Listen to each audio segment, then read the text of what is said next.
1, 2, Freddy's coming for you. Nightmare on Elm Street's become kind of a rite of passage, like Wizard of Oz or King Kong. 3, 4, better lock your door. Like Dracula or Frankenstein, Freddy became so bigger than life, and in a way we started kind of loving what he does to us and for us. There's two ways you can confront a killer in a horror film. One is to be terrified of him or her, and the other is to kind of flip over and identify with him or her. 5, 6, grab your crucifix. It's strange, really, because underneath it all, he is a child killer, and the fact that you actually are sympathising with him is quite extraordinary. I do put that down to Robert's talent, being able to put it across. Freddy had gone from being a rather nondescript menace to becoming a horror personality, the kind that you put on the covers of magazines. 7, 8, gonna stay up late. Freddy likes his job. He likes this revenge, and he had this sense of humor and this personality. And the fans embraced that. 9, 10, never sleep again. More than any iconic horror figure, I think Freddy is the #1 badass boogeyman of all time. We got special work to do here, you and me.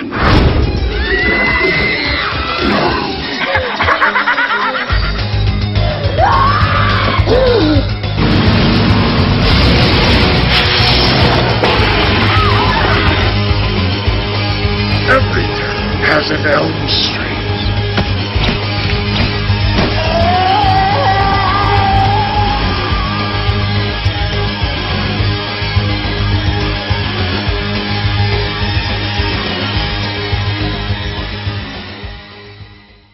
We all love a good monster.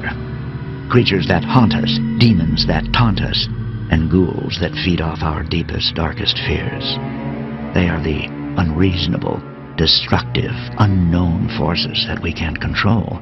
They threaten us with pain and embrace us with a kiss of death. Every culture, every religion, every story has its monsters, both in reality and in our worst nightmares. Monsters control our lives in many ways. I mean, Hitler was a monster. Death is a monster. The darkness is a monster. A frightening parent is a monster. There's things that have great power, are smarter than we are more knowing than we are, and can terminate our lives or grossly affect it. We all grow up with fairy tales, monsters and creatures, and it's kind of interesting actually. You're 5 years old, but your mother is sitting next to your bed and telling you like this bedtime story, and it's this super scary story about some monster eating children or something like that. The fairy tale is always implied in these. I think what is a nightmare but the rabbit hole of one's subconscious. The Greeks used to talk about the Apollonian and the Dionysian. The Apollonian was the thought of the lofty thoughts and order and civilization, and then the Dionysian is the orgiastic and the drunken and the dancing wild Pan in the forest, and humans are always wrestling with those two things. And the Dionysian side, I think, is where horror films live. It's the nightmare side. It's the side of where civilization ends and random happenstance and violence and madness can rule.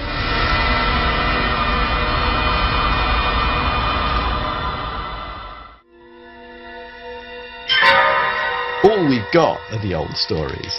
And if we're going back to the classical, it's Beauty and the Beast or Death and the Maiden. Those are your stories. And Elm Street is absolutely that. Literally, here is the girl, here is the monster. The monster wants to kill the girl, and the girl fights back. Hollywood had been in the monster business since the 30s. Horror movies exposed dark secrets of the human soul, and the genre attracted edgy and sophisticated filmmakers who used its conventions to break taboos, saying and showing what others wouldn't dare. Audiences loved to be scared, and by the late 1970s, the slasher film had sliced its way into becoming a popular brand of American cinema. There had been a glut in the early 80s of The House on Sorority Row and The Slumber Party Massacre and all those. Friday the 13th, and Dawn of the Dead, My Bloody Valentine, and Prom Night, and all this stuff were just gory movies just for the sake of being gory.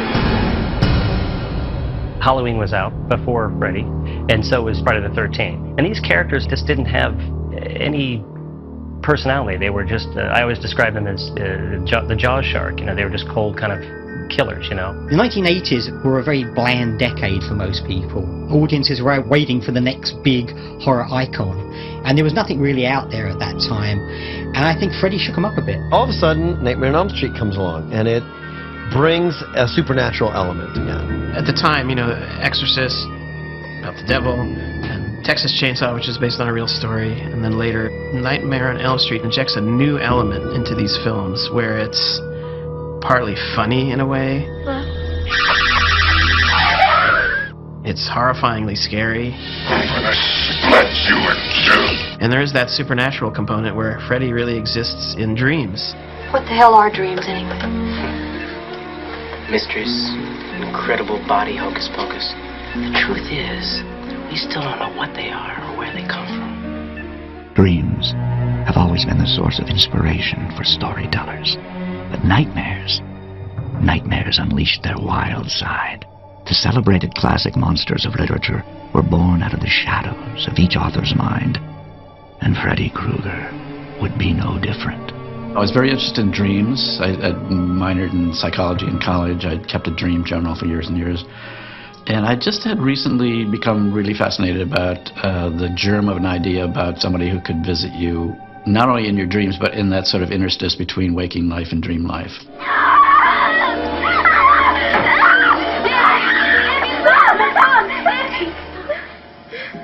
My parents went through a very rough sort of separation divorce when I was around 4, so I can remember not wanting to fall asleep, and I can still remember very vividly some of those nightmares. And I remember a conversation with my mother where I said, "Please come with me." And she said, "That's the one place I can't come with you to protect you.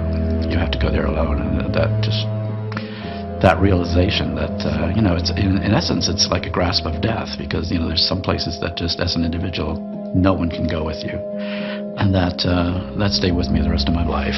Freddy sort of came out in fragments of childhood experiences of a man who scared me when I was a little kid. There's a story about he and his brother and some old guy on the street that Wes saw when he was a child.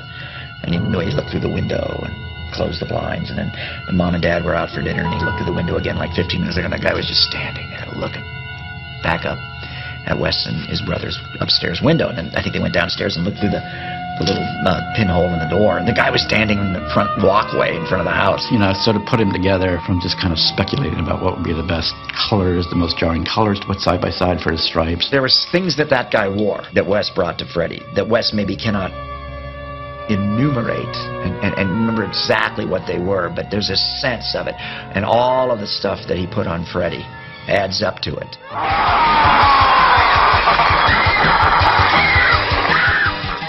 Wes Craven fashioned Fred Krueger into a repulsive, vile villain who was invoked by a nursery rhyme and prowled the neighborhoods of Anywhere, USA. Part deranged killer bent on revenge, part supernatural dream master whose powers seemed unlimited. Freddy was a monster of the worst kind. Yeah, Freddy was, you know, he was somebody who preyed on children. It was the sense of just an adult who lacked all what a good adult should be, which is being protective of innocence and of children and nurturing of children. This was somebody who took pleasure in exploiting the innocence of children and killing them.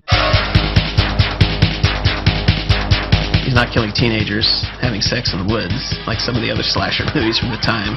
You know, and he's not killing just people in the neighborhood or out on Halloween. He's going after kids.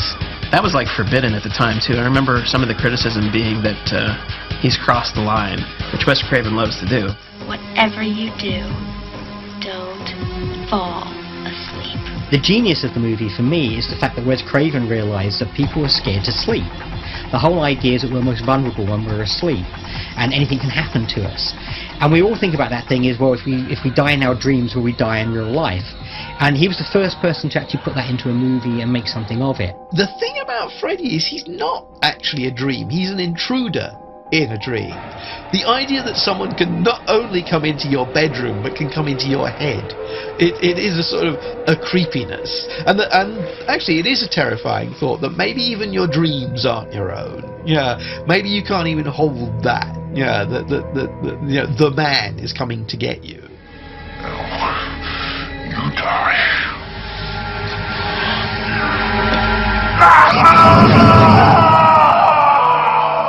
When I was casting Freddy, Robert Englund came in. He was this little guy. I didn't think he looked at all like what I thought Freddy would look like. And he was able to approach the role with complete lack of worry that anybody would look at him and say, oh, there's horrible stuff inside of you. He didn't give a damn about anything like that, you know. So he just reveled in the role, and that really is what made Freddy work. I think most of the character development came out of the movement, the body language. So there became a bit of a dance to Freddy. So that really went into how I played Freddy. That determined a lot, I remember. Not only did he have the physical ability to play the character, he's very dynamic in those films. He's jumping around, he's jumping out of shadows. He's got a particularly creepy voice. I mean, you know, he really was the Vincent Price of the 1980s. What's wrong, Joey? Feeling tongue-tied? If I didn't have Robert Englund, I would have kept Freddy's mouth shut. But Robert has what people like Jack Nicholson had. There's a weird edge of danger to some performers. Even Jim Carrey has it. There's a weird sense that anything might happen with certain actors. And with Robert, he had it, and I knew I could take Freddy further, and I figured I'd trim back where we went too far, and we ended up using everything he said. It's back in the saddle again. No other actor could have sort of like pulled that off. It's hard to say that you want to cuddle a monster, but you actually wanted to cuddle him while you were still scared of him, and I think that's why it works, and that was the key to Robert's impersonation. Back here, Dan! Freddy always cracked wise, and Freddy was always a bit of a jester and a bit of a joker. And had this dark sense of humor that he used, turning teenage idiom back on itself. Welcome to prime time, bitch! Freddy's a smartass, and people love smartasses. Robert, he came up with mannerisms. He made it a living, breathing person. Please, God. This is God. This is God. You know, it's just like, whoa, you know, you can't write that. But Robert was a fountain of those things, you know, just ways of moving, ways of leering, ways of, you know, there was a scene in the boiler room, Nancy is, just before she burns herself to wake herself up, where he flicks his tongue like a snake. Come to Freddy.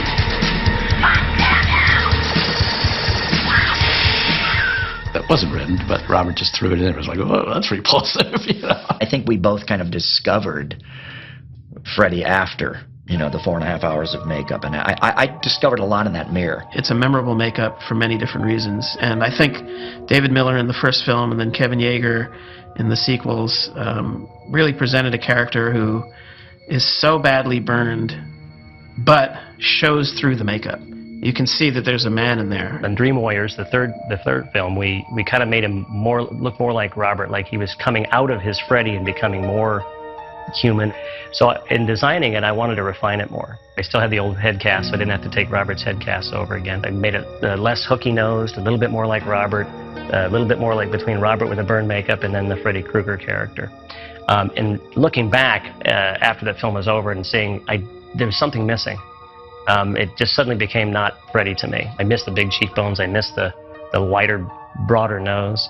And so on part 4, I went back and kind of split the difference, which is more like what this one behind here looks like, which is a little bit more detailed, but kind of went back to the broader cheeks and the wider nose. It took 6 hours every morning to put the makeup on. It's a lot of little pieces. It's not just something that you pull over your head. And, you know, when you wear that stuff all day long, it's like you get rashes and everything, and it's like not a pretty sight. But he was game, and he was very cool with the kids, all the other actors and the crew. So it's definitely a good example for a lot of actors who are not so cool. I was sitting one day with Heather and Johnny Depp in makeup, and I remember being about 3 hours into the makeup, almost done, and I remember looking over, and in their wonderful reclining pink leatherette barber's chairs was Heather and Johnny Depp, and they had these little fans. Now, here they were getting pampered and powdered, and I resented them. I resented their youth. I resented their beauty. I was in my early 30s. I wasn't sure if I should be doing this horror movie, you know, at this stage of my career. And I went, wait a minute, I can use that. I can use this envy It was a very real, very honest thing as an actor. I could just go, you know, God damn it, she's starring in this movie, she looks beautiful, she has her whole life and career over. Here I am, you know, on part 4. You know, I've been in makeup for 6 hours. I've got, you know, things underneath my sweater. I've got wires running down my leg, hydraulics up my ass. A guy over here is going to baste me like a turkey with KY, jumping, they're going to say action, and I've got to come up with something. And, oh, wait a minute, I can use that envy of Lisa. Oh, great. And I remember that. Yeah, that's what I used back. Okay. And I always had that right at my fingertips, at my knife blade tips. I had that to use. Go ahead. Put it on. It's in your blood. It's the glove that really captured the imagination of the fans. It's a wicked, vile killing machine, and you know, in some of the films it has a life of its own as well.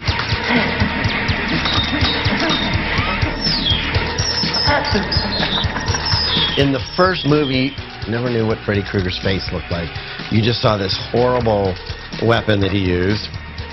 And I remember just seeing that going, what is going on? I thought, what could be different? And trying to find something that was really went back to the earliest memories, racial memories, if you will, of humanity. And I thought something like the claws of a predator. The weight of the original claw, the original gloved hand, the weapon, it weighed a lot. You know, walking around with the big one on, dropped his shoulder a bit.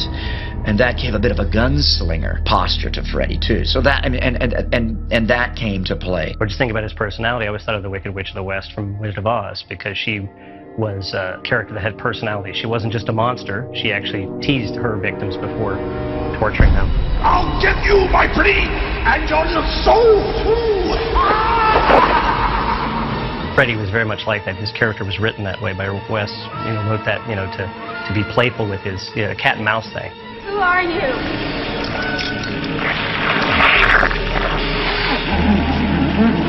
Freddy violates the teenage girl's bedroom. No, the parents aren't allowed in teenage girl's bed. Freddy's in there. Freddy's looking through your drawers. Freddy's in your diary. Freddy's in your diary because Freddy knows your subconscious. Freddy knows your dreams. He knows your innermost thoughts and desires and fears. You know, Freddy's violated that. The sexuality was there. We all realized it sort of after the fact, but it was there because he's the bastard daddy of us all, you know, and girls and their daddies and stepfather and all of that implication that working with Heather in her pajamas, you know, for 3 months. That has to be there. I mean, sometimes there's a caress before there's a kill. It just had to be there. It was just part of the nature of the interaction.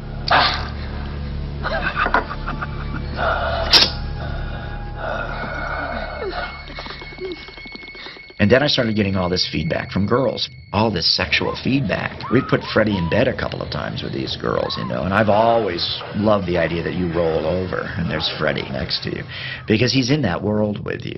And but that can't be anything but sexual. It's just, it's part of the component. I say to all the feminists and all of the critics of the Nightmare on Elm Street movies, you know, there's always a woman warrior in every one of them, and she wins. She vanquishes Freddy. Freddy's weakness is his ability from movie to movie to movie to get his ass kicked by women.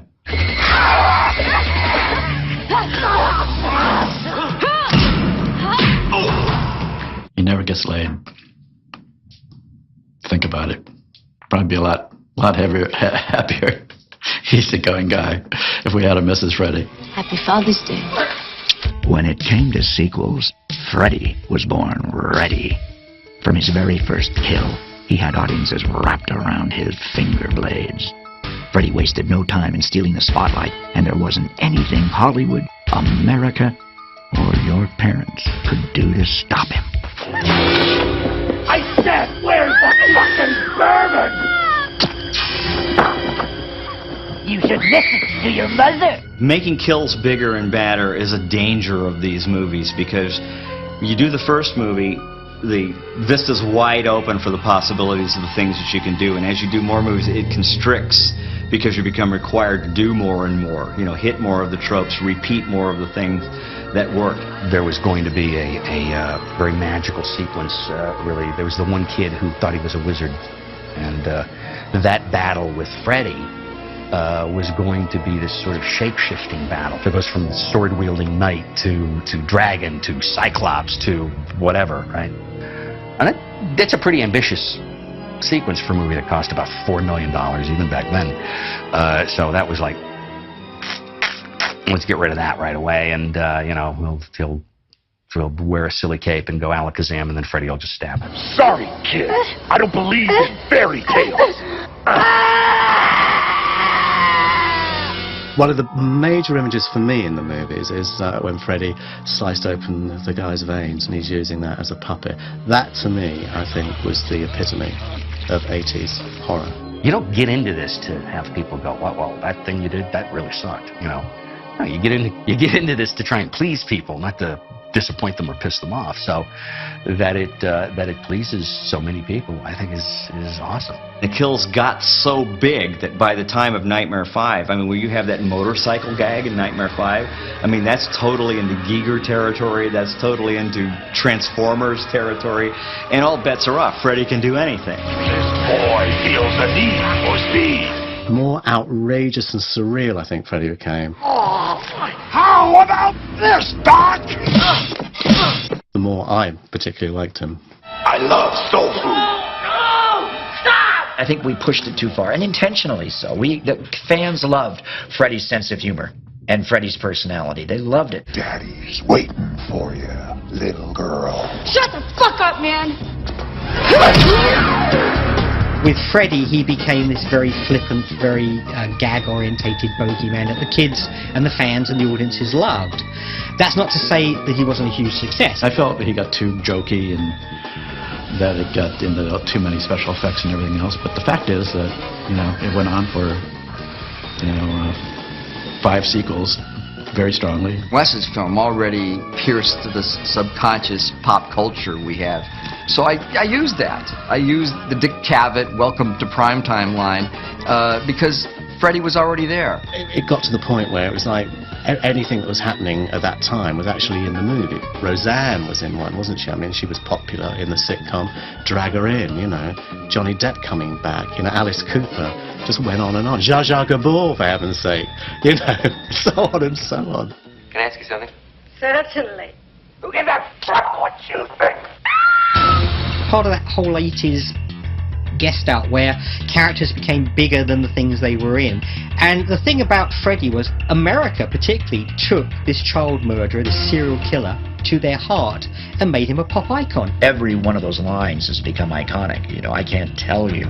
I probably have to sign "Welcome to Prime Time, bitch," which I invented, which is my line, which is my coinage, 35 times a week.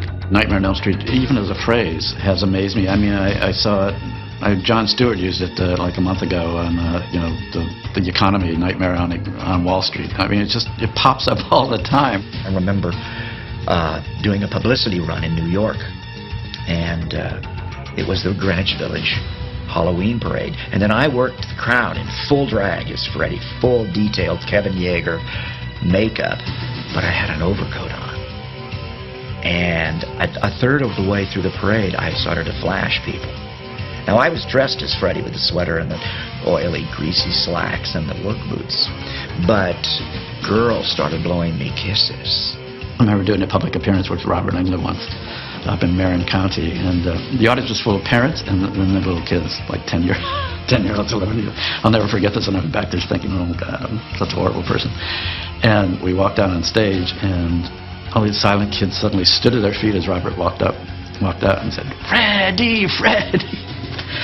I actually put that in New Nightmare. I'm back and I'm better than ever! Yeah! Audiences fell in love with that, because if they didn't, they wouldn't have had half the merchandising on Freddy that they have, which included, by the way, for a very brief period of time, Freddy jammies for children. When they're promoting A Nightmare on Elm Street 3, one of the things they gave away to the press was a Freddy Krueger alarm clock, which, when you think about it, is quite a clever tie-in. I went to a Halloween parade, I think around the time of Nightmare on Elm Street 4, and I've never seen so many Freddys walking down the street.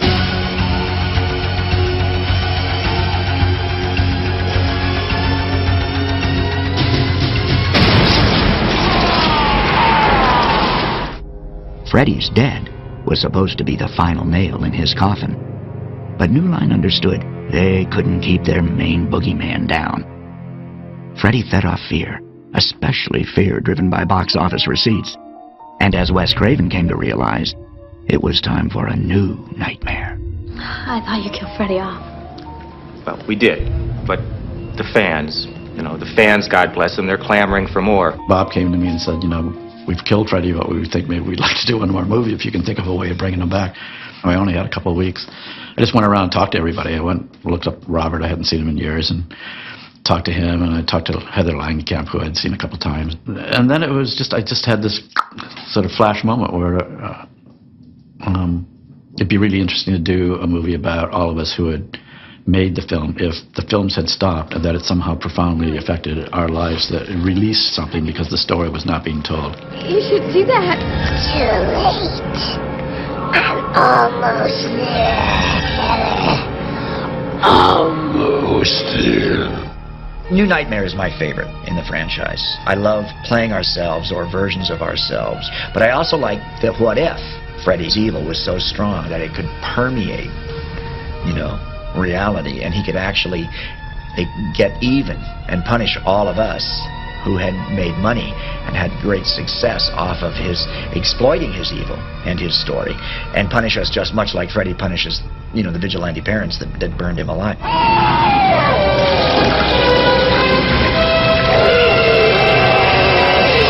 It didn't mean that I thought Freddy was the devil.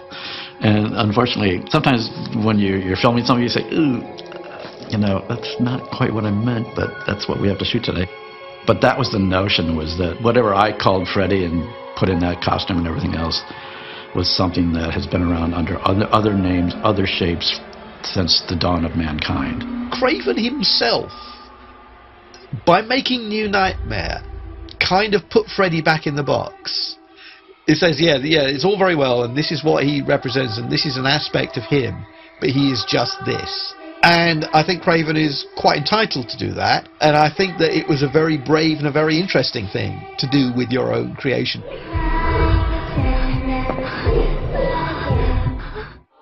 For almost 30 years, Freddy Krueger has kept us awake, stealing our secrets and turning our terrors against us in the most cruel and unusual ways.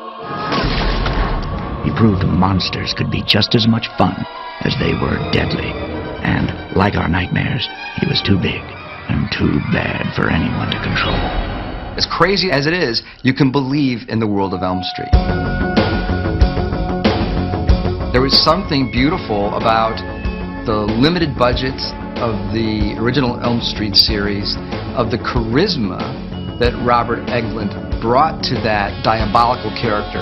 Freddy has become James Bond of horror films, so you have to treat him with that kind of cool, heroic appreciation.